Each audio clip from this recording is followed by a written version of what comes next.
Welcome to the Jack Hakimian podcast, where we dive deep into life, embracing the contrast. Yeah, from culture to faith, art to finances, politics and everything in between. We're taking chances. Jack Hakimian podcast, we shine a light, exploring all the life from day to night. Nothing is off the table, we keep it real. Diverse perspectives, the truth we reveal.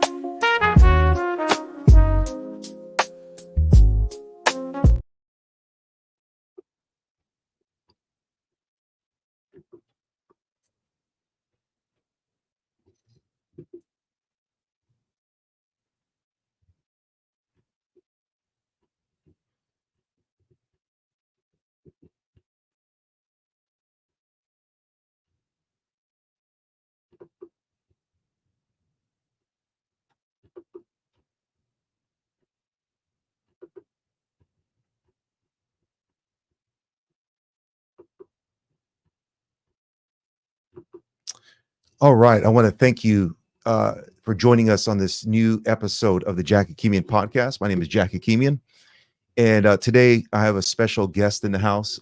His name is Daniel Mehrabian, and I've known Daniel now probably for, I would say, about 15 years maybe. And Daniel is an amazing man of God.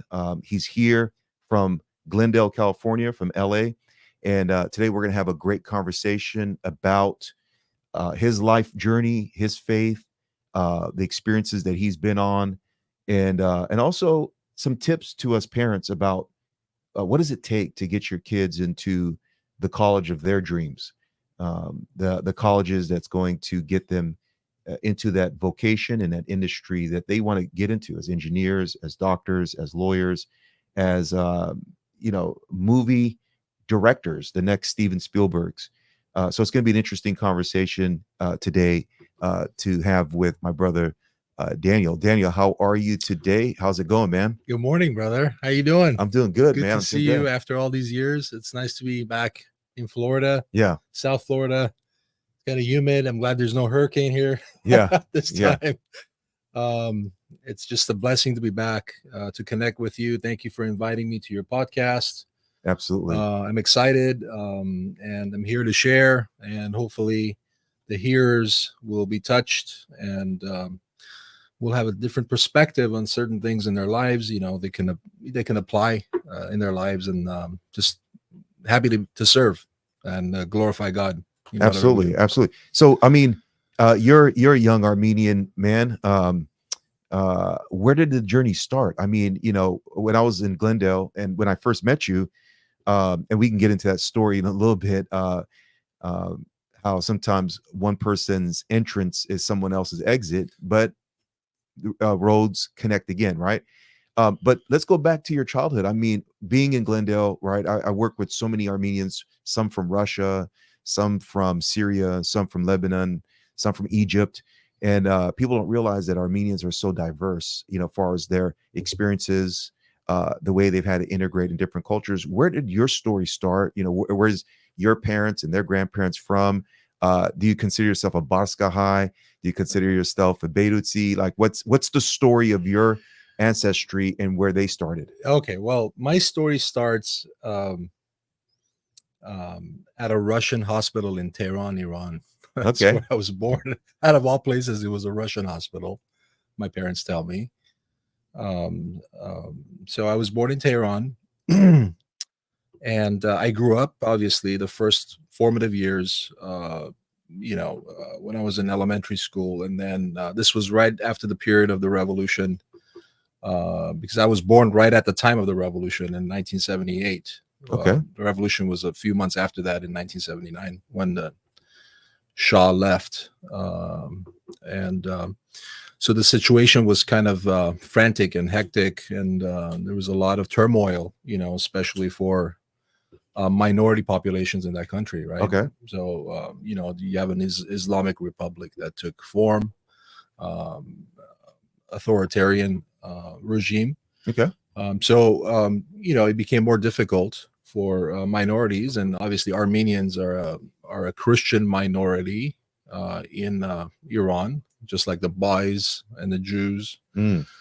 So things became more difficult, and even though we had a very good life, my parents, my father was well-to-do with the means, and grandfather, we had a good business there, but my father started sensing that things are getting more difficult, and he told us years later, when we were able to think about these things, that he wanted a future for us. So he didn't feel like, even though he had a good life there, he sacrificed himself and his life, and Okay. he said, I want to take my sons out of the country to be able to get an education, to grow up in a society where they have opportunities. And yeah, that's how we emigrated out of Iran.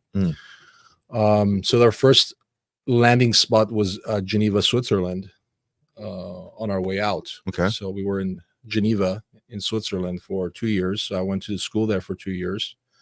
I learned French because Geneva is in the French-speaking canton, which is kind of the state. Yeah. Because Switzerland is divided into different segments. Okay. They have the Austrian part, the Italian part, the That's German interesting. part, and the French part. So Wow. we were in the French part Okay. of Switzerland. And we were there for 2 years. Fantastic, beautiful country. It was very cold. And then, we thought we were going to stay there, but Switzerland doesn't have immigrant-friendly laws for people who want to become citizens there. Okay. It's very difficult to become a citizen of Switzerland. So we applied to come to the United States, and we had to wait in line for 2 years. Okay. Until we were interviewed, and we were vetted, and we made sure we were, Legitimate. legit. Yeah. And then we got the call, and from there we flew into LAX, and into Glendale. Wow. Actually, Tonga was the first place I stayed for a few days. Okay. Before Okay. we came down to Glendale. But ever since then, I was raised. I was a fifth grader when we arrived in Glendale. Okay. And ever since fifth grade, until now, as a father, adult, I've been in Glendale. I haven't moved out. So that's the hub. Glendale is the hub for Armenians outside of in the diaspora, in the West. So that's where I've been. And and our journey crossed when you were a pastor at COA. Yeah. That's how we met. That's Yeah, kind of the trajectory of my. How did you feel when you movement. first got to Glendale? Because I remember when I first landed from Liberia, my Yeah. dad's Lebanese Armenian, and he was in Liberia. Then the war started there. And when I first got to America, I was 5 years old. I don't know how old you were, but it felt like Disneyland. How did you feel when you first got to Glendale? I mean, was it like paradise kind of feeling, or was it scary? Like, what were some of the emotions? So honestly, the first memories that I have of being in the U.S. in California, in L.A. were the freeways. I was like, oh my God, like, what are these? These are like these freeways were just big and wide, and I'd never seen anything like that. Yeah. So obviously that was like the 105 leading off to the 110. Yeah. I had no clue. So that was my first impression, was the freeways, because that's how we came. And after we settled, I mean, I was young. I was 10, 11 years old. So I didn't really understand what was going on in terms of, who was there. But I remember there wasn't as many Armenians back then in 1989. And you were what, 10? I was about 10, 11 years old. Okay. I don't remember there being as many Armenians. Later on, I found out there were Armenians who had migrated there, especially Barskahais, as you said, Persian Armenians. Yeah. But there weren't as many Armenians as there are obviously today. 60% of Glendale is Armenian. Like it's more than 50, more than half. So for every two people, one is Armenian. Yeah. So, but it was nice. Hostile takeover. It was nice. I mean, beautiful. It was big. Another thing that kind of impressed me was everything was so large in the U.S. I mean, Switzerland is a very tiny country. Yeah. The elevators, the streets, the shops, and interesting. When I came to America, everything was just gigantic, Huge. ginormous, Yeah. It's So like Texas. Everything's big. everything's like Texas, Yeah. exactly. So those are the first memories that I have. Yeah. And then, of course, we settled down. I started going to elementary school and started learning ESL. Okay. English as a second language. Yeah. We had ESL back then. Yeah. I don't know if you had to learn English, or did you know English in Liberia? Or You know what? I think we were speaking English in Liberia, but it wasn't like anything too crazy. But okay. I was 5 years old, so I think Yeah. 5-year-olds are like, their brains are like sponges. So it was just like completely just integrating into the American culture. But Right. yeah, there was some English in Liberia that I think I knew. Right. Oh, Yeah. okay. Yeah. So my English was actually my fourth language. Okay. Okay. So obviously I was Armenian, right? We spoke Armenian at home Yeah. in Iran. Yeah. And then Farsi Okay. was the lingua franca of the society, right? It's Yeah. Farsi. It's a Persia, right? So that's the other language. It's the language we learned in school, Okay. right? And then when we came to Switzerland, I had to learn French, Okay. right? Which I became fluent, and then when we came to the United States, obviously I had to learn English. So today English is my best language, but Okay. back then it was the last kind of language, in terms of my ability to understand. Yeah, it was difficult. I think one of the challenges that I had at that age was learning English. Okay. Because to me it just was a complex language to learn. And you speak it. I mean, you speak well. I mean, I don't think people sometimes don't even think you're like an immigrant, right? Yeah, I mean, I hear from some people that I have a little slight accent. Other people say I don't have an accent.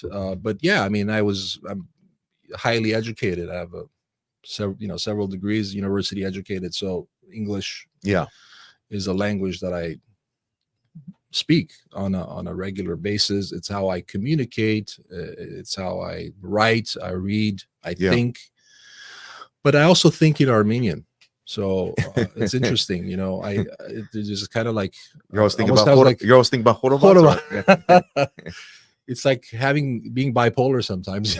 It's like you think in Armenian and then you have your English, and then so my thinking was formed in the West. What do you think that entails? Like, obviously, I was raised in an Armenian home, right? But then I got introduced to Western culture very young.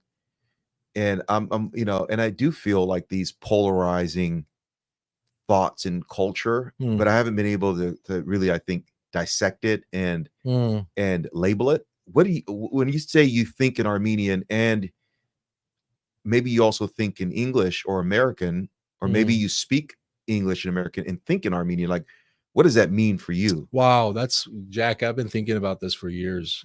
I don't know if I'm sure you've thought about it for years, being bicultural, biracial, biethnic. Yeah.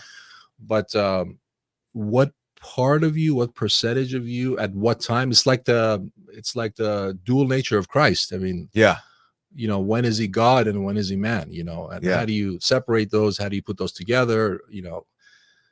Identity is such a interesting concept, and like you think in Armenian sometimes, but then you jump to thinking American, in certain things. I don't know where that line is, honestly, but in terms of Armenianness, I have retained a strong sense of my Armenian roots and culture, and that's because I made a decision to do that. I was self-taught Armenian, because I just started learning about our history and how ancient we are, and we're one of the first civilizations. And then when I became a Christian, I learned about how Armenians were the first Christian nation, and how special that was. And our historians and our writers and our theologians and our priests and our culture, and I wanted to have an entry point into that. So learning the language was the bridge between me and my culture and my roots. So I wanted to access that, and so I made a decision to do that. And I speak pretty much fluently, read and write in Armenian. So I've retained those cultural. And you taught yourself.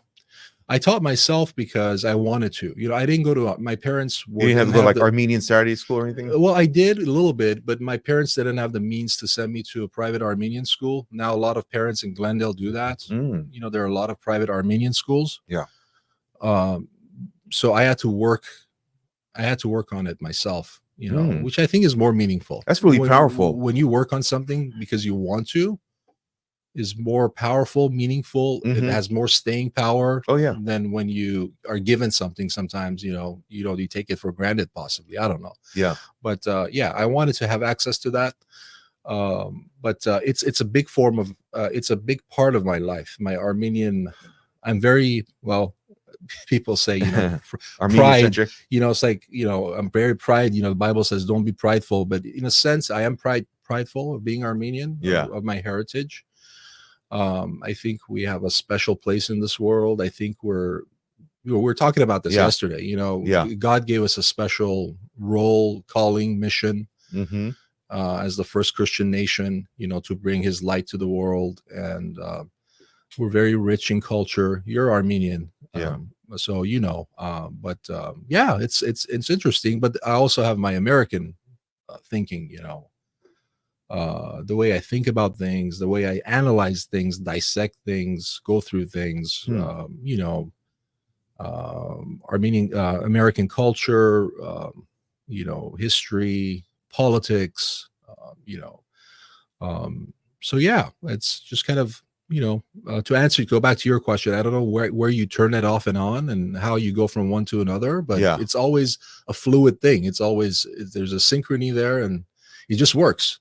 And that makes me Daniel, and that makes you Jack. I mean, whatever that is. Yeah. And do you find that, being so, culturally proud, not prideful, but proud, right? I mean, where you think you're better than other people, you just think that you are just as dignified and your story is just as valuable and special as any story. We talked about that yesterday. I think we could even have a conversation about what does it mean to be chosen, right?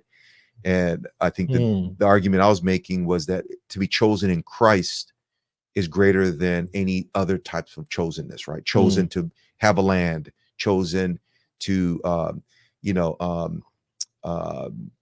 whatever, for to be rich, as a culture, what like to be chosen in Christ, like the inheritance we have that will never spoil or fade away, to bear his name. In Book of Revelation says that we have God's name on us in a spiritual realm. We're marked with the blood, the cross. Armenians, like my grandmother, when the genocide happened, the priest tattooed the cross on them. That's why when I was gangbanging, I noticed that. Yeah, I put the cross on my knuckles so that I can have God's power. Right. When I got into fights, or God's power when you punch someone in the face so you can knock him out. Right. Exactly. Right. But it came from my grandmother, right? Because I remember she had the cross, and then when I learned the story behind that, that was really just like powerful, like how many people, like they tattooed themselves the cross so that they would not be tempted to deny their faith. Wow. By the Ottoman Turks. Right. And that's powerful. And having such a deep heritage and being proud of it, how does that, play a role in just also being proud to be an American, and enjoying the fruits of America? We came here as immigrants. Right. And sometimes immigrants are more on fire for America's unique position of freedom of capitalism, freedom of speech, freedom of faith, religion, freedom of people to disagree. Like we want to protect that. We know what it's like to live under dictatorship and suppression. You came from Iran. I came from a civil war in Liberia. My dad and my full Armenian brothers and sisters left Lebanon, Beirut, because of the constant civil wars there. Yeah, right. You have like Syrian Armenians that left Syria. You got Egyptian Armenians that left instability, like Russian Armenians. Soon as the curtain came down and they came to America, like just looking for a better life. Right. How do you integrate like this super rich history with Americanism, Westernism? Like, do you find that it helps you? There's conflict. There's there's cognitive dissonance in being loyal to one and yet having fidelity to the other. What's your thoughts? Wow, that's a interesting question. I feel America gives all peoples and backgrounds the space Mm-hmm. to be who they are. Okay. It's a country where you can come with your story and be situated and have your experiences, but also kind of be part of the greater American story, right? Gumbo soup. Yeah, Melting pot. Yeah, it's melting pot. So I think we appreciate America because the places that we came from, we were not able to be ourselves, right? We had to always like watch our back, we weren't unable to practice our faith, our culture. I'm again thinking about Iran. Even though we were treated very well by the Persians are wonderful people. Oh, yeah. Very wonderful people. But because of this change of regime, there was a lot of conflict and animosity. And coming here, seeing that this nation is just an open society where you're able to be who you are, you're able to express yourself, you're able to think the way you want to think, and it gives you the space for that. Is just a haven, right? It's a place where truly you can come and be who you are, and without any restrictions, or without anybody chastising you, or without anybody suppressing you. And it's I'm blessed, to be here in this great nation. I've received my opportunities from this nation.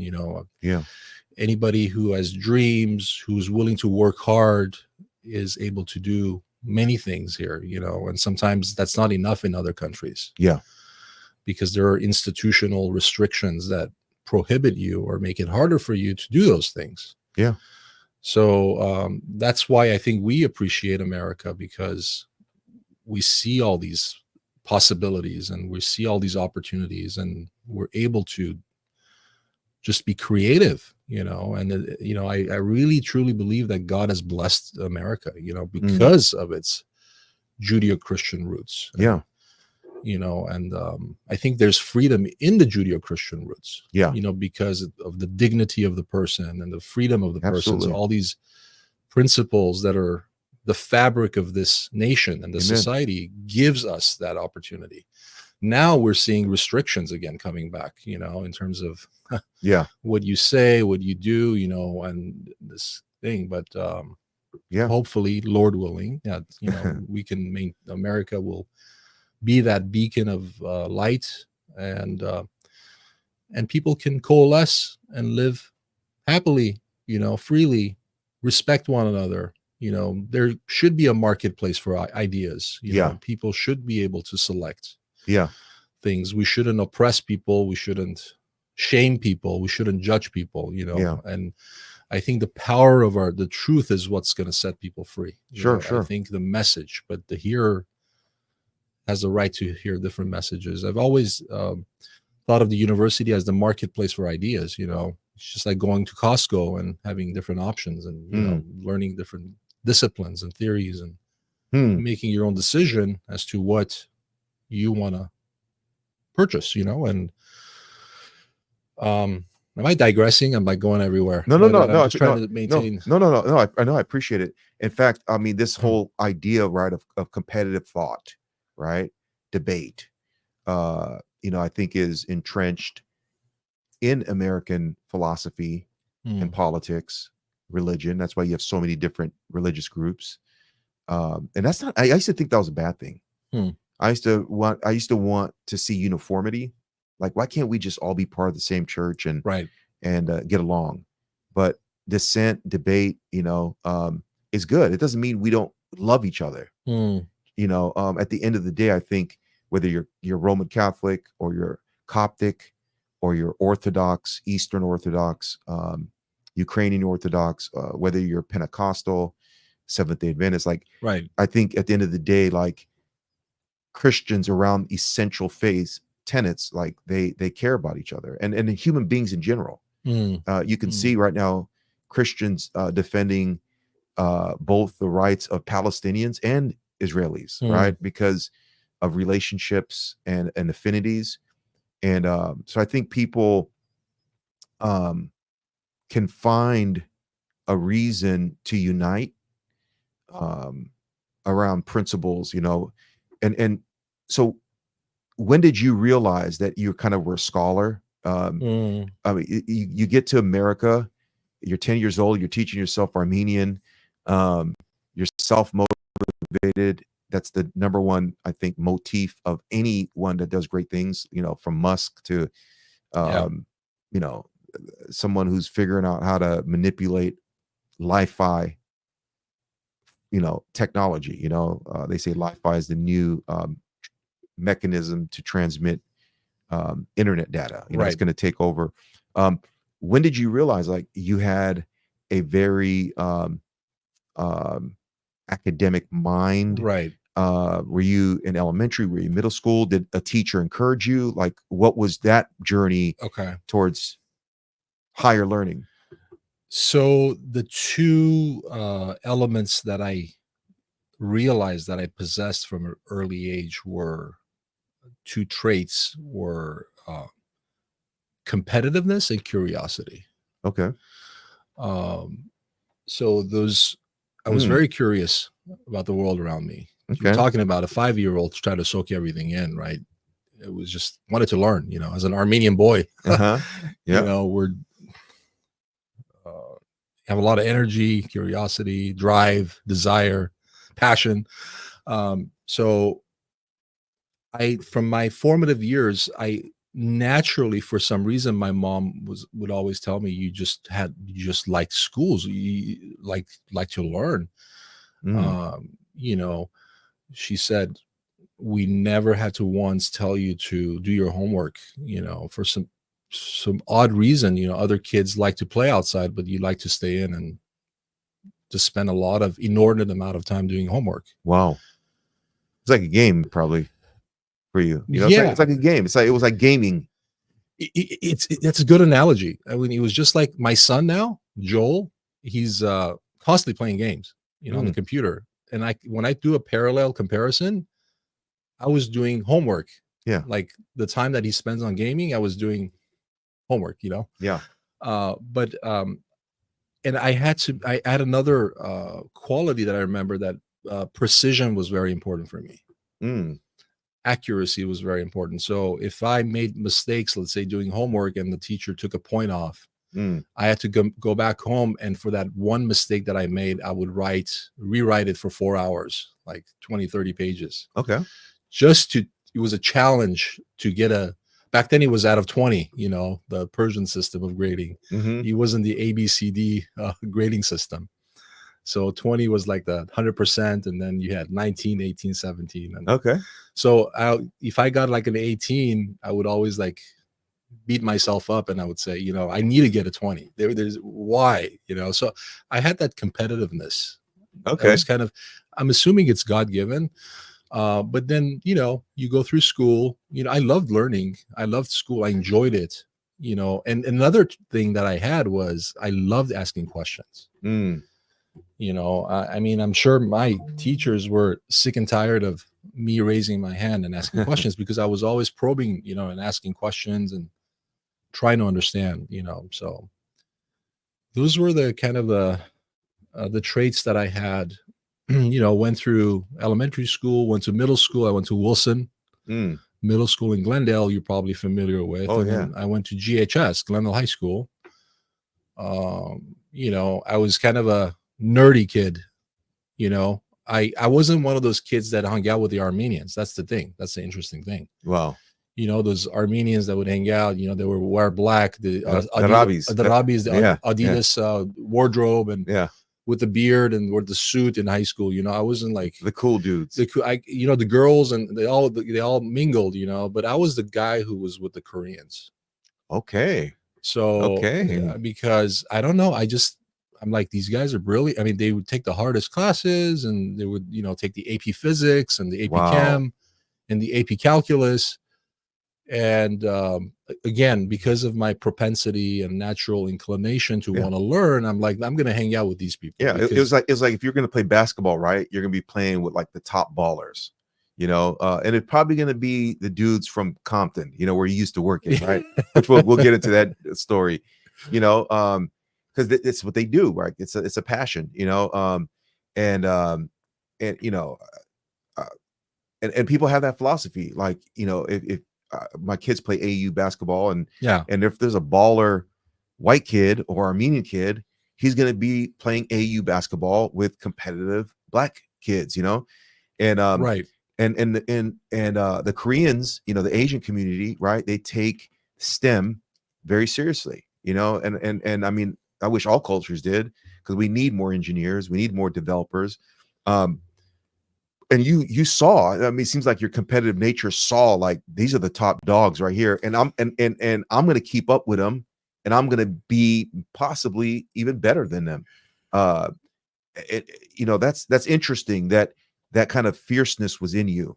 Yeah, it was, I perceived that these guys were different because they're the ones that at lunchtime, they would go back to the AP physics class and they would do extra problems. I'm like, these guys are like, they're taking this really seriously. And they were cool guys. Yeah. I mean, absolutely. Just because, they didn't detract from any of their other characteristics, they just, were smart. And I'm like, I want to, hang out with these guys, because they would push me. I would have to stretch myself. I would have to challenge myself. Yeah. And I like that, So I wasn't in the Armenian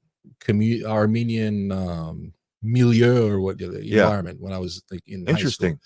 high school. So yeah, I mean, now I meet friends or people who went to high school with me, and they're like, "Oh, we remember you." I'm like, "I don't remember you. I don't." And they're like, "Oh, well, we went to this party." I'm like, "I didn't party. Yeah. I didn't hang out. I don't know who you are. Yeah. I was with this segment of the population. I was with the Koreans. Yeah. Maybe they saw you and they just associated you, right? Because you're Armenian. So it was like, hey, he's part of us. But mentally, you were just like pursuing academics. I mean, were you one of those kids that joined the chess club and the science club? Was it like, was your academic passion beyond regular school hours?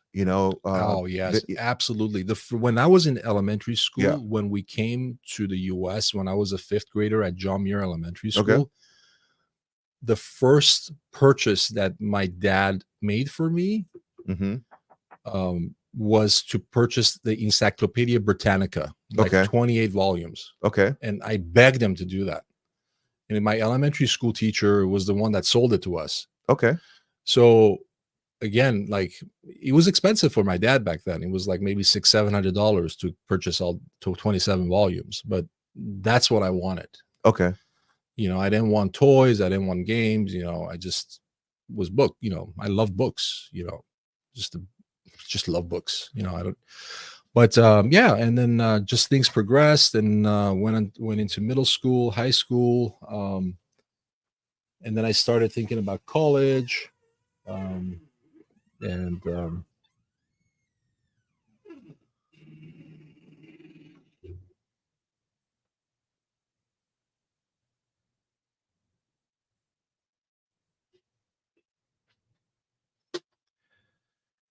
we'll pause.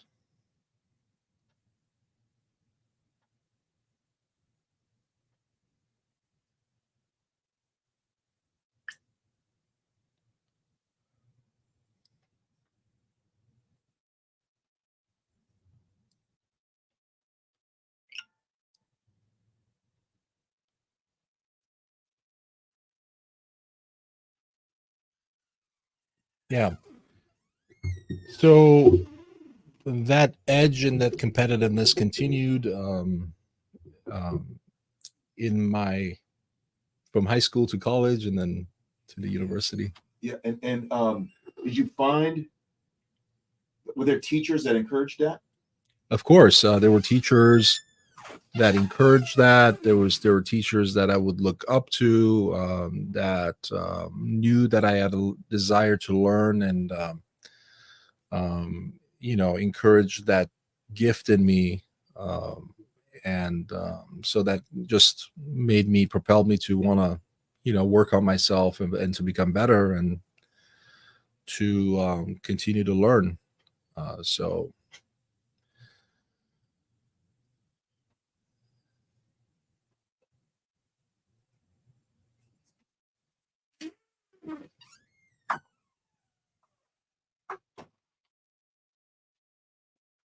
Sorry about that. a commercial break. Yeah.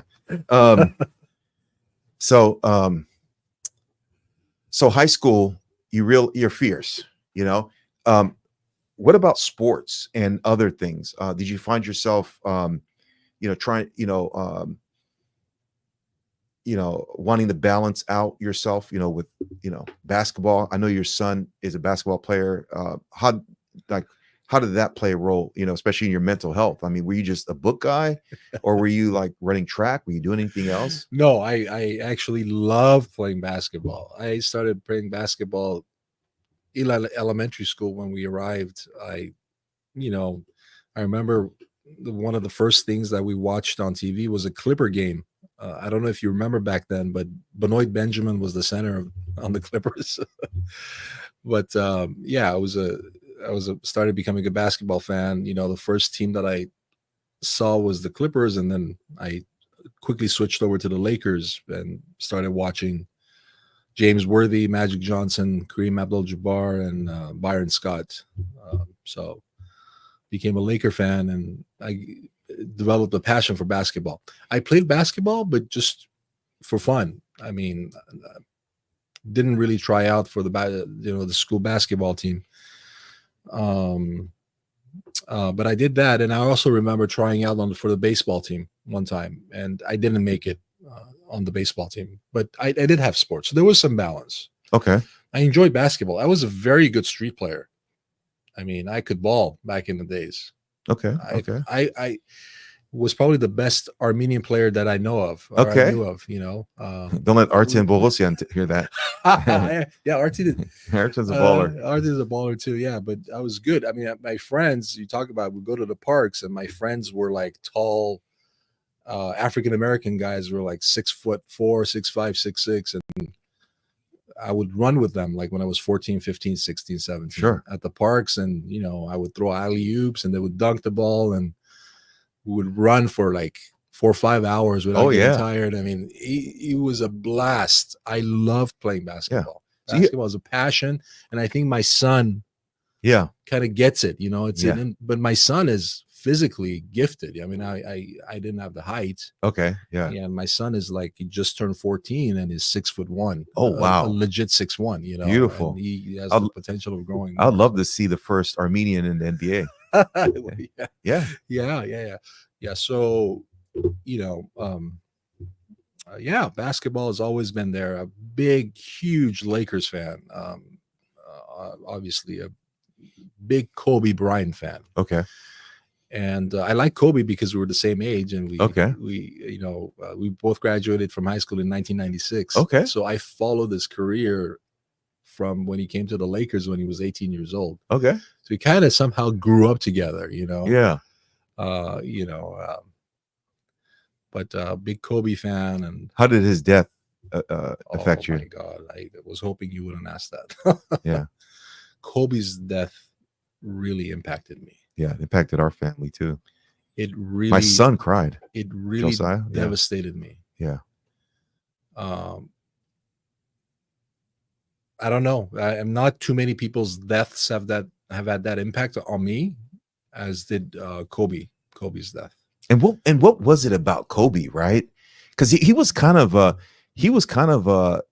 friend that was annoying, because he like he had that brand, that aura, right? Like he just was never content, and and because he just was such a champion, he was so fierce. Like, what was it about him, us knowing that about him, Yeah. right? That still endeared us to him.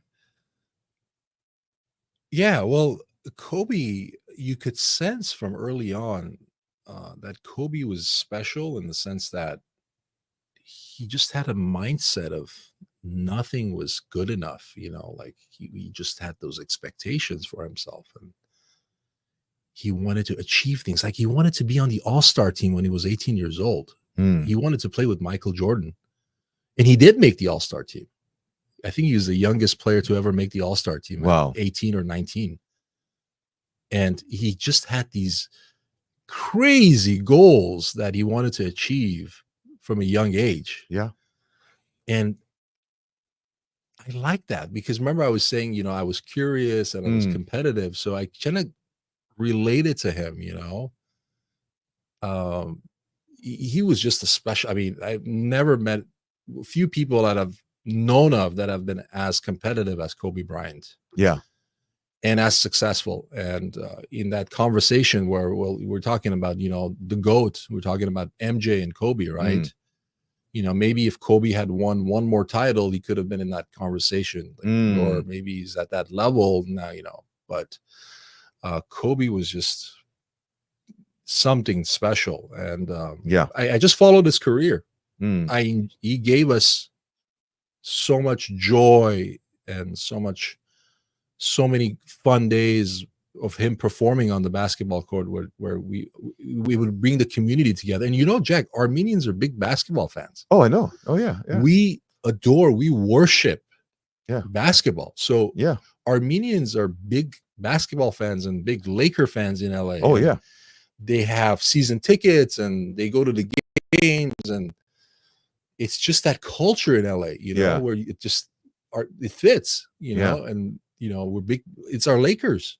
Yeah. It's our Lakers, and we support our players. And Kobe is like a brother to a lot of Armenian guys, and sometimes even a model, for people who don't have goals in their life and don't have passion. You just, when you watch Kobe perform, it just naturally motivates you. Yeah. And because he's such a winner, and you just rubs off on you. Telepathically, it's just crazy. Yeah, and we're going to talk about this, but right, I mean, when you talk about college admissions, the whole process, right, applying for scholarships, right, filling out, writing the essays, contextualizing the essays, the whole idea of like being, a high academic achiever, right? It does take that kind of Mambo kind of spirit, right? Mambo, yeah, Mambo, Mamba spirit, right? It takes like this, and I know universities are trying to have more collaborative environments, but at the end of the day, right, it's always going to be competitive, right? You're always competing with other students, right? And so, man, it seems to me that though you didn't pursue sports like formally, right, you had a fierce athletic spirit. You were a baller. Glendale is a wonderful city. It has really great parks with basketball. I love some of the parks, like that little small parks that have like little basketball hoops and stuff. Right. And I always appreciated that when I was there working and ministering for 7 years. And so you're in high school. Are you dating? No. Are you like the nerd? Are you the nerd that, like, they say nerds basically run the world, right? Yeah. They're nerds in school. No one pays them attention, but then they're the Jeff Bezos, right? So what are you like? How would you classify yourself? Are you the jock? You're not the jock. No. Who are you? What's your identity? No. I mean, the closest role you could say was a nerd, right? I mean, okay. I wasn't the guy who the girls would talk to. Okay. Because the girls liked the bad boys and the guys who were on the football team, basketball team. I wasn't cool. There was nothing cool about me. Okay. There was nothing appealing about me. Yeah. I mean, it was just there. Yeah. With the backpack. with a backpack and with my Korean friends, and Yeah. at the line at the cafeteria, getting some food in the Yeah. in the morning before school started. So no, I didn't. But were you stimulated? I didn't know what never had a girlfriend. Like Yeah. In high school, I didn't know what it meant to have a girlfriend or to talk to a girl. Okay. I had no practice. I had no experience. So, no, But- categorically a no. So, but I became the bad boy, and so I knew what high school felt like for me. Yeah. It was very volatile. I didn't know if I was going to get kicked out the next day. I was always I was always in that classroom for the troubled kids. I had no motivation to study. Completely did not want to pick up the book, but I was intelligent, and I loved debating. I loved discussing things with the teachers, but I just found no reason to learn. It's funny. Like there are students that like that. Like they just can't connect the dots. And I think a lot of it is also if you're impulsive, right? If there's certain temperaments, traits, you can only think about the now. There's kids, there's youth that have that temperament. Their whole philosophy in life is to have fun now, so they can't think about the long-term consequences of things. Right. I think kids who do well in school are pre-wired to think about the long term. That they get that sooner. Like some people's brains develop after 20, psychologists say, or neurologists, where they start making better decisions, right? Because they're able to connect decisions to consequences and see how that plays out, long game. So I think nerds have that inherent capability very young. They're very logical and able to see the causal effect of their behavior. Right. What was your mental state like, in high school? And then what was it like as you were preparing for college? Did you see ahead? Because you seem like a very sober person to me, like someone that is very grounded in reality. Like there's no over exaggeration of like pleasure and pomp and excitement, but there's and that's kind of an Armenian trait too, though. Armenians have that kind of, some can get crazy, right? and then but there isn't also like you're not depressed. You're fully living life. I see some of your posts and you seem very engaged in LA life, in Glendale life, in people, Armenian community, Mexican community, Black community. So I think I think maybe that experience with the Koreans shaped you, where you love your cultural distinctiveness, but I don't know, you seem very excited about life and engaging and learning. You're curious, like an anthropologist. But what was your mindset back then? Did you have those traits back then, or is that developed post college? Like what shapes Daniel? Hey, bro, if you were my boss and you interviewed me, I would never get a job. Why? With these questions that are so multifaceted and so open-ended, Yeah. But my mindset was sober. Yeah, I mean, I knew I wanted to go to college for sure, because my father had talked to me about that. Education was highly valued. Remember in the story that I told you, one of the main reasons why my father decided to move the family out of Iran was for us to have opportunities. And your father was educated? My father was educated. Okay. Yes. And that makes a big difference too. He was educated. He was an architect by training, but he did run a business. I mean, he was both a businessman and and he loves politics. Okay. To this day, he'll watch hours of YouTube and dissect politics, and we will have great conversations together. Oh, wow. So I always looked up to my dad, and he always probed me to think, and gave me guidance. But he had an expectation. He said, you have to go to, there was a no-brainer. My dad kind of wanted me to be a scholar. My dad, either you're going to use your muscles or you're going to use your brain. Yeah. Right? So I by default, I had to use my brain because I didn't have muscles, Yeah. I mean, I had to rely upon my intelligence, right? So, but there was always an expectation. So,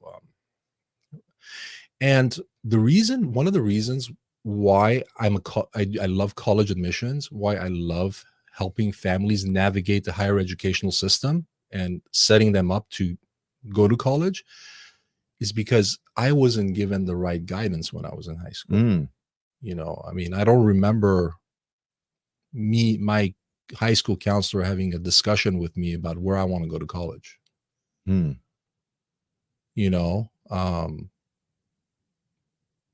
So yeah, I remember that I didn't have a conversation about that. And then so by default, back then, when you didn't go to college right away from high school, you went to GCC, Glendale Community College, right? Yeah. To do for your first 2 years. So that's what I did. Which is a great school. Which is a great Yeah. school. There's nothing wrong with it. Yeah. But I think people should have options. Yeah. That's why I tell parents now, I'm like, college admissions starts at the cradle. It doesn't start at, I'm like, I've created this slogan, college admissions starts at the cradle. Yeah. And I've been like saying this, because it does, Jack. Your son went to Georgetown. Yeah. I'm sure he didn't wake up when he was a senior and one day decided he's going to go to Georgetown. I'm sure he had to put a lot of work in, and he was preparing when he was in elementary school, and he was developing. And he was just like you, actually, though. And he was, his dad is an intellectual, is a pastor. I get that. But, you have to prepare early. When you're an 11th grader, it's too late to go to a school like Georgetown. You're not going to have the profile. You're not going to have the background. You're not going to have the extracurricular activities. You're not going to have the test scores. Yeah. You're not going to have the classes.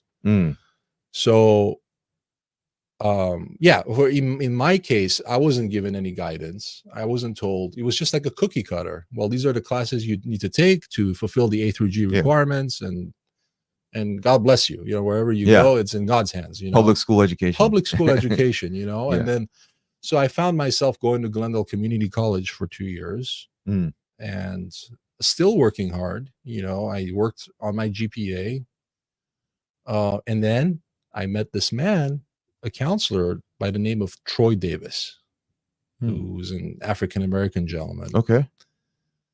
For the first time, a counselor sat down with me and actually said, what do you want to do in your life? What are your goals? I can help you get there. TD, we're still friends to this day. Wow. And, he's been a counselor for years. And I'm like, wow. I'm like, really? Someone took their time to sit down and ask me what I want to do in my life? That's kind of cool, Yeah. He's passionate about his work, huh? Well, yeah. And now he's like a PhD psychologist. He was a college counselor, and he was one of my role models. Okay. As into knowing about, I found out about the college admissions world through him and my other friend who's still a counselor there. So he took the time to give me guidance and encouragement, because it's a tense time when you're unsure of where you're going to go, and you're doubting yourself. You're like, you're not going to get in. And when a counselor comes along and says, it's going to be okay, you need to apply, I'll help you, this is the way you do it, it just it just stayed with me. It's a blessing. So God puts people in your path, in your journey, that have an impact on you. So I went to GCC, and then I applied to UCLA. I got into UCLA. Wow, that's exciting. Yeah, so I went to UCLA.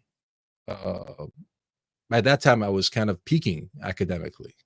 I was starving. I was so hungry for knowledge. I was reading everything. Yeah, yeah. And what was your discipline there? So my undergraduate was sociology. Okay. And it was a great major. Great professors. UCLA was the right school for me, because it was just big enough, intellectually. It was a nice space. Yeah. Where you could explore academics, Yeah. It was like I don't know, Costco of academics, or the Bruins, baby. The Bruins, baby. Yeah. John Wooden. Don't tell Pete Mehrabian, right? He's a USC guy. Who's Pete? Pete Mehrabian.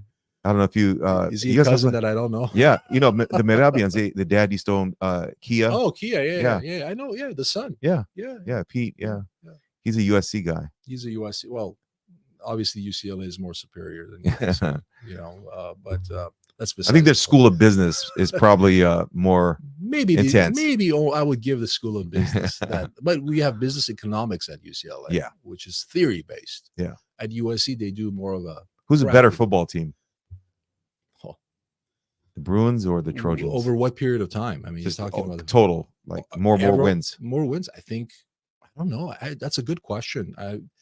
I know USC was very good when they had Reggie Bush and all these, but UCLA was good too. Yeah. But I honestly don't Basketball, definitely UCLA. know. Well, basketball.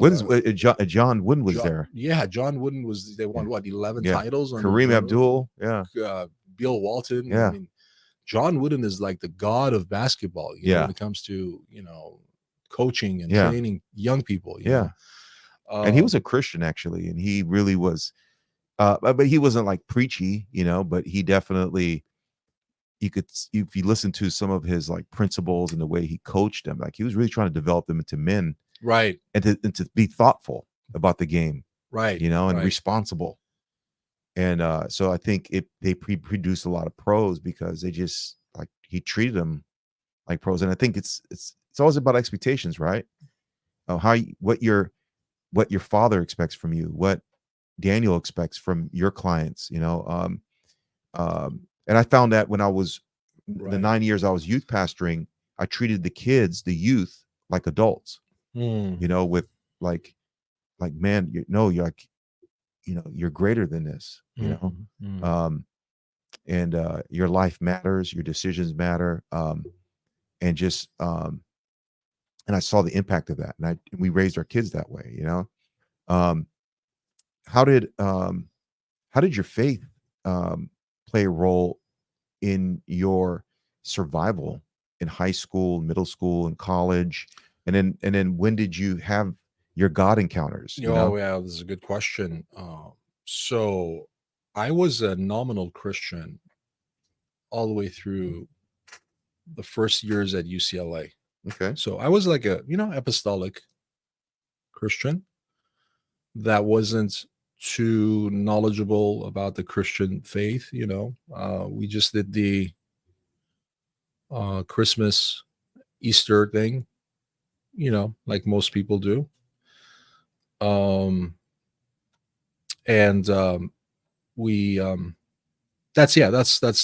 was my contact with Christianity, was just kind of the thing we did, right? Mm-hmm. And then through college, I was probably an agnostic. I think that's the way they would call it. I always knew that there was something bigger than me, greater than me, but I didn't know what it was. And I had heard the name Jesus, which was okay, but I didn't know what that meant or who he was, really in any great detail, And then when I went to UCLA, I was really steeped into academics. I was like, especially in sociology, you're learning about sociologists like Durkheim and Weber and all these brilliant people that had theories about how society functioned collectively, And I had a professor who was a genius, he was a Princeton guy, and I was so excited. The whole academic thing was so exciting because it was good. It was research based, and there were so many articles and books and all these great thinkers. But Jack, I always thought, in the back of my mind, I always thought there was like something missing. I'm like, these guys are good. They think about a lot of things. They conceptualize a lot of things. They back it up with a lot of reasoning. But it's not. There's more. There has to be something greater than that. Like there has to be someone smarter than that, bigger than that. Yeah. These guys are all limited in time and space, and in their abilities. Yeah. So I started like thinking about those things. And then around that time, some of my high school friends we just started to meet again, kind of connect out of the blue. and they invited me to a home Bible study. Okay. So I went, and around this time in my life, I'm having like real existential crisis, Mm-hmm. questioning my purpose, what is the meaning in this world? Who are we? What is my place? And I'm having, I'm going out and traveling a lot, um, at this time I've started to talk to girls now at the university, I've discovered that, but just kind of not hedonistic, but just starting to discover, that you could go to a club and all this stuff. Yeah. Because remember, I was a nerd. Yeah. It took me a while to get to the point where I was comfortable Yeah. Confident. engaging with the person of the opposite sex, And that was what? That was at UCLA? So in college, I started, to be a little bit more interested in girls in Glendale College. And then when, went to UCLA, I had obviously classmates. We studied together. Yeah. So I had a chance to meet people. And then I started traveling. Okay. But it was a time of, as I said, existential crises where things were converging and things were making sense in my mind, disappointments and maybe some bad personal relationships and academics. And so there's a lot of kind of the emptiness and the moving parts. Did you find that, like, here's your ambition, right? To get to college and to be this scholar and impact the world. And you kind of like have this existential crisis that Solomon alludes to in Ecclesiastes. I think every person at some point goes through it, and then they choose their coping mechanism. Some turn to drugs, some turn to sex, escorts, some turn to, I'm going to be a billionaire. And so they become workaholics. Like, they kind of decide, like, I'm going to find meaning. Jordan Peterson talks a lot about this, right? I'm going to find meaning in this. Yeah. And it's like they replace their drug of choice to another drug. Yeah. Well, I'm sorry. Yeah. These are idols. Yeah. Right. And then some people some people just choose God, but even they may even go overboard with God, like where in a sense that they start doing things that God's like, wait, hold up. Like, I don't need you doing this. Like, I want relationship. I want equilibrium. I want balance. I don't want you to retreat from society. Maybe they get into a cult and they get into, like, really strict monasticism, right? And now they're not, like, they can't eat cookies because it's a sin, and they can't, buy shoes because it's, the owners of the company are greedy. Like so things get really weird, right? Yeah. They're over spiritualizing, because that happens too, right? I mean, people go beyond God. Like, God's like Jesus is like, look, I never gave you this law. I never gave you this burden. Judaism of the first century, it was, Jesus rebuked the Pharisees because he says you load people down with laws that you yourself can't even obey. Right. All these, like, strict Sabbath laws and dietary laws and symbols of purity, foods. Jesus said what you eat goes into your gut, not of your, butt. It's your heart. Yeah, it's your heart that makes you clean or dirty. God's what comes out of your mouth that defiles you. Right? It's not what goes in your stomach. Exactly. But to the gut, to the butt. That's a good one. We need to make an album on that. I know. I need to patent that. That's good. So I never heard of that before. So I'm the first official person who said that. So this is official copyright. Yeah. So you're in college, like, you're disappointed. Things, you realize how weird people are and inconsistent, and your professors, maybe you're even seeing some discrepancy in their life between what they teach and live. College students, can be rude and mean. Probably, I'm thinking, there's moments where you're lonely, like you just, like, loneliness is a real motivator that leads us, I think, to God. What was the information that was coming to you? Because it seems to me that you are a heady person. Yeah, big time. That then Yeah. then it rolls down like a mountain to the heart. You know, some people it starts from the heart and it rolls up. Some people it rolls down from their intellectual grid to their heart and passion. But once they're locked in because they've went through all the rational process of computing the factualness of things and the accuracy of things. Like, what is that process like? Does someone bring the gospel to you? Do you hear some Jambazian, the famous Protestant evangelical Armenian preacher? Like what's happening? Are you being introduced to some kind of American pastor, the John MacArthurites in Glendale, the Calvinists, does a Calvinist begin to challenge you? Does a Pentecostal start speaking in tongues over you? Like, what's happening? So, you know who challenged me about that? Was my colleague at Centennial High School in Compton. Wow.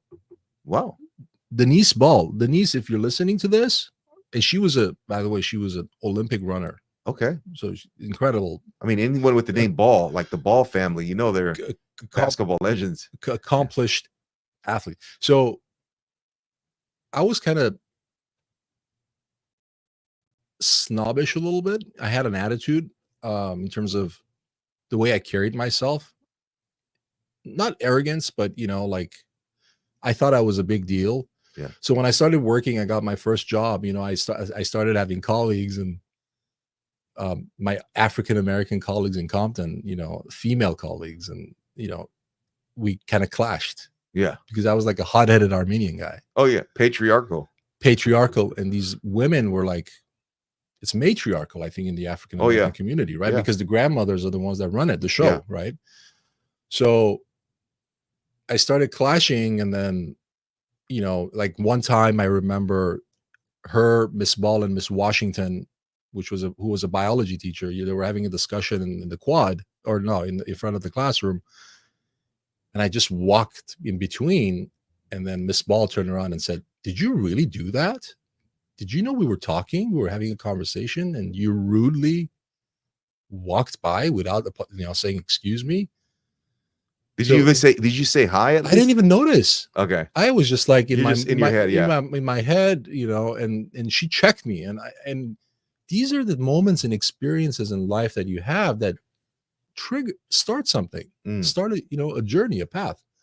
So Miss Ball was the first one that really started talking about Christianity, because she was a diehard, strong Christian. And I would argue with her. Like, we would get into shouting arguments in the office, and I would like, who's God?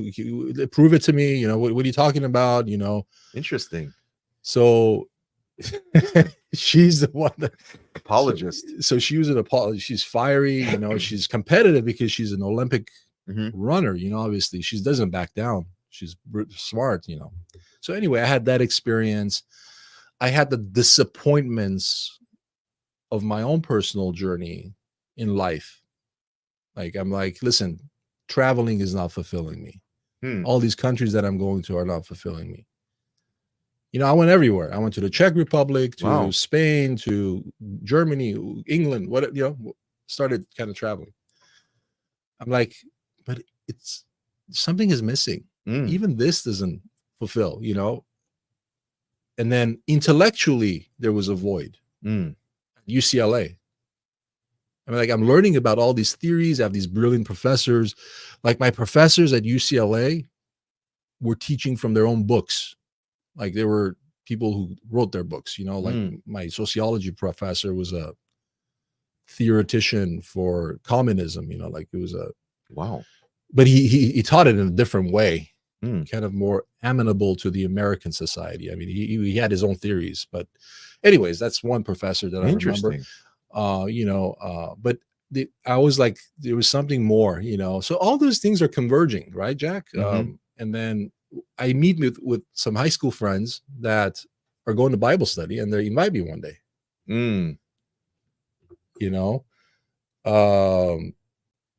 And then so I go because, you remember, I'm curious. Yeah. Like, I'm not going because I want to meet Jesus. I'm going there to argue with them, to say, what the heck, like, I'm going to come here and just spoil your party, with my intellect, right? So I go there, and can I say his name on the show, on the record, as far as the pastor who? Sure. Yeah, so it was Mono, Pastor Mono Oh, yeah. Agulian.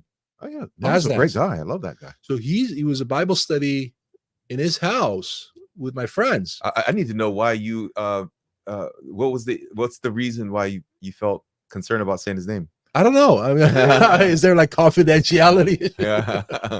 I don't know. Maybe he doesn't want me to share his. Oh no, man. But Who doesn't want to get some credit, some honor for doing God's work? Well, yeah. Yeah. So Pastor Mono's teaching. I mean, and he's the right guy, right? Because he's gifted. He's unique. Yeah, I went there. Mono was teaching. He was saying something, Bible study, and he starts saying these things. He says, if you have a void in your life, if you're empty, if you're being disappointed constantly,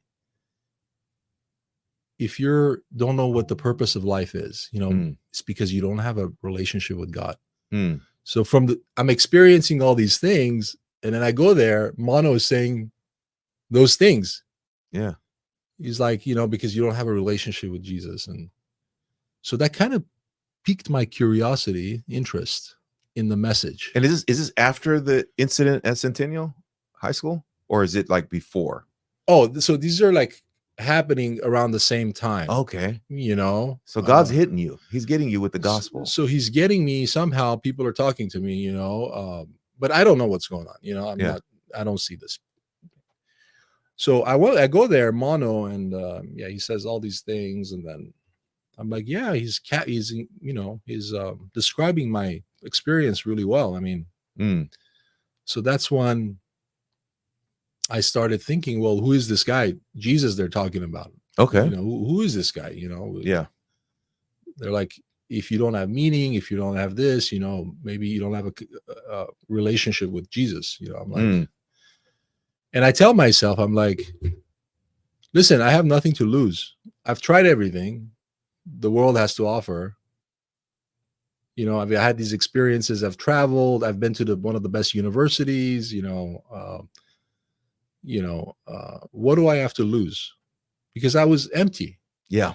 There was a void. Okay. And then I'm like, Jesus, if you really are the person who this person is advertising, I'm open to seeing what you have to say. That was like kind of my prayer. Mm-hmm. And then after going to a few of these Bible studies, one day, like, I didn't know that was like the sinner's prayer or whatever. They call it the sinner's prayer, right? Where you're confessing your sins and you're like, I'm a sinner, please come and forgive me, give me a new life. So all these verbiage that they use, right? Mm-hmm. So I'm talking to like the roof in my bedroom, I'm like pretending that Jesus is there. Yeah. So I'm talking to him. But lo and behold, this guy is really there. Yeah. He's really there. I don't see him, but he's really there. Yeah. And then when I said, I have nothing to lose, I've tried everything. If you're there, that prayer where you say, I don't believe you, but if you're there, show yourself to me. So that was kind of like the prayer, Yeah. And then he answered it. That's awesome, man. So he was there, Yeah. So how does this experience, right, with Christ and God, play a role in your career? Like as a college admission, is this something that you feel like God called you to? Oh, yeah. And we got about 8 more minutes. Oh, that's it? I thought we were just starting. Yeah. I was going to get another cup of coffee. Are you serious? Yeah. We got about 8 more minutes. And then I think we're going to meet my family for lunch. But oh, shoot. Yeah. How does that come into your career? And how do you see yourself doing God's work in your career? And what have you learned in this whole mission? Okay. So I get educated. I do my master's in counseling, and I get into the school counseling scene. I work for 15 years at both private, high-end private schools and public schools. And I'm like, the part of counseling that I'm enjoying most is helping with applications and, developing a college list and helping students with personal statements. Okay. So I'm like, that's my favorite part of the actual umbrella of school counseling. Mm. So I'm like, I want to do this. And I'm like, how can I monetize it? Mm-hmm. Because I'm good at it, but there's only a limited dollar figure that the school is going to pay you. Okay. I mean, schools don't pay teachers and counselors a lot of money. So I'm like, I want to do this, but I don't want to get paid like that sum of money per year. I want, and we're Armenian. We have like a entrepreneurial spirit and DNA. Business is in our DNA. So I said, let me figure out how I can monetize my gift and my ability. And then that's what I did. I Edupros college admissions consulting came around 8 years ago when I developed it, when I started it, where now I could help families and I wouldn't be stuck to one school. So I could help families for multiple schools. Okay. Nice. Or whoever wanted college admissions consulting assistance. Okay. And that's what I've been doing. I'm an educational consultant. Okay. But my niche is college admissions. Okay. I specialize in college admissions. Okay. And to answer your question, of course, my faith is integrated in everything I do. It's part of my life. So I pray before I see my students. I pray for their family. I pray for their success, their future. I pray that God puts them in the best place for them to develop and grow and become a productive member of society. Sure. That they gain the intellectual resources, the physical resources to be productive. So, of course, I mean, and what's it's part of, when it's part of you, what you do, you pray, you're constantly, God gives you inspiration, puts thoughts in your mind. So, and what's the thing that that parents need to know, right? And when they're seeking an educational consultant with a niche on admissions, like what do they need to be looking for in that individual? Okay. So first of all, parents in Florida, South Florida, wherever Jack's audience is, you have a great college admissions consultant in Daniel Mehrabian. Okay, I have to do a little advertisement, bro. Absolutely. I hope you don't mind. No, that's fine. But what do they need to look for? Just an experienced college admissions consultant. Yeah. I've been doing it for 20 years. Okay. The landscape of higher education has been changing in the United States. It's constantly changing. Okay. So they can't rely, there are people who specialize in this like myself. Okay. That are on top of things on a daily basis. So parents have resources. They have someone like me that they can come and trust to help guide their students, Okay. So someone who's, they should look for an honorable person with integrity, person who has a good track record of getting kids into schools. Okay. And if I would love to be part of that conversation, if they're considering multiple consultants, they can call me and I would love to, tell them what I do. Okay. And how I can help them. So, man, this has been a great conversation. I mean, we've been talking now for about an hour and a half. Really? Yeah. It feels like 5 minutes. Yeah. And we haven't even got into some of the more juicier subjects I wanted to talk to you about.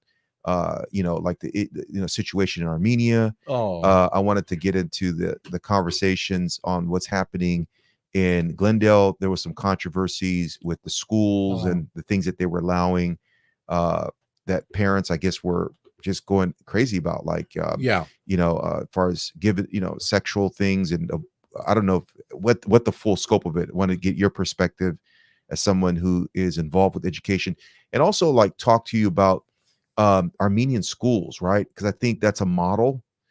Jewish people have been doing that. The Asians, Koreans do that. Right. And being here in Miami, there's a lot of Latins and Caribbeans and African Americans, and Anglos are the minority in South Florida. That's the three counties: Miami, Broward, and Palm Beach County. Right. Palm Beach County has a little bit more Anglos. So, and because of that, I think it's interesting concept, the Armenian schools. I wanted to kind of pick your brain. Like, do you see students developing more optimal because they don't have to worry about cultural issues, navigating cultural tension, or does that hurt them for the real world, for Right. college university experience, or does it let them go into that college experience with a sense of identity, right? That really anchors them, so I think, Right. man, we gotta do part 2 of this, Okay. either before you leave, or maybe we could do this virtually. But these are some of the questions I want to continue having with you: Armenia, Glendale education system, Armenian schools, and then also your Armenian schools. experiences at Centennial High School, which is West Compton. And when I used to run the streets as a Piru Blood, we'd be in East Compton, Ludus Park, the mob, and then we'd go to the West Side, where West Side Piru and some of these guys on the West. And Centennial, right? This is where Kendrick Lamar went. That's what Kendrick Lamar went. Yeah. Exactly. So it's a blood school. I think Kendrick Lamar was there at the time I was a counselor there, Wow. or maybe even the year, maybe after, a little bit after what. But I want to talk to you about your experience there, because as an Armenian from Glendale, in a strong Black and now emerging Mexican community. Yes, right. It's been Compton's changing. What that was like, and what time, and how did your Armenianism inform your leadership, and also get in the way of your leadership? Because I know that's a challenge for me. Very patriarchal. If I'm around men who have not been raised by fathers, and they're not go-getters, they're sometimes, right, that can, being raised by women only, or predominantly women, can really, I think, influence men, right? And so, I mean, I was raised by a strong Armenian father. I didn't always agree with him. I didn't like his ways, but he definitely, I mean, he came here with nothing, died a multimillionaire, which is a typical story of Armenians, right? But he was tough, and he taught me toughness, and he taught me, like, but be smart too, right? Be calculating, understand the way the world works. And so I think, and I could see how men that I'm able to walk with and love and mentor, who didn't have that, it's a gift. It's a, you don't realize it. And I think, the Armenian families, where we call that in sociology, high grid cultures, where there's a high expectation, that you get married, you have children, big wedding, you work, you start a gas station, or you become a chiropractor, something, but the whole thing is that you father, you show up, right? They may be workaholics to some degree, but I'm dad, and the buck stops with me, and that's a cultural thing. You find that in other cultures. And so it's going to be interesting, I think, to pick your brain on that. So we got a lot to talk about, guys. Thank you for tuning in to the Jackie Kimian podcast. As you can see, we're going to need part 2, because this guy, man, he has a lot to say. He has a lot of ideas and thoughts, and that's the best podcasters, people that have opinions, and usually, intellectuals, people that are reading, reflecting, debating with themselves, and debating with culture. So Daniel, man, thank you for showing up today. Brother. I'm looking forward to having lunch with you today. And thank you guys for tuning in to this conversation. You can find it on LinkedIn, YouTube, and Facebook, and Instagram, and TikTok. All right. Peace. Much love. Welcome to the Jack Hakimian podcast, where we dive deep into life, embracing the contrast. From culture to faith, art to finances, politics, and everything in between. We're taking chances. Jack Hakimian podcast.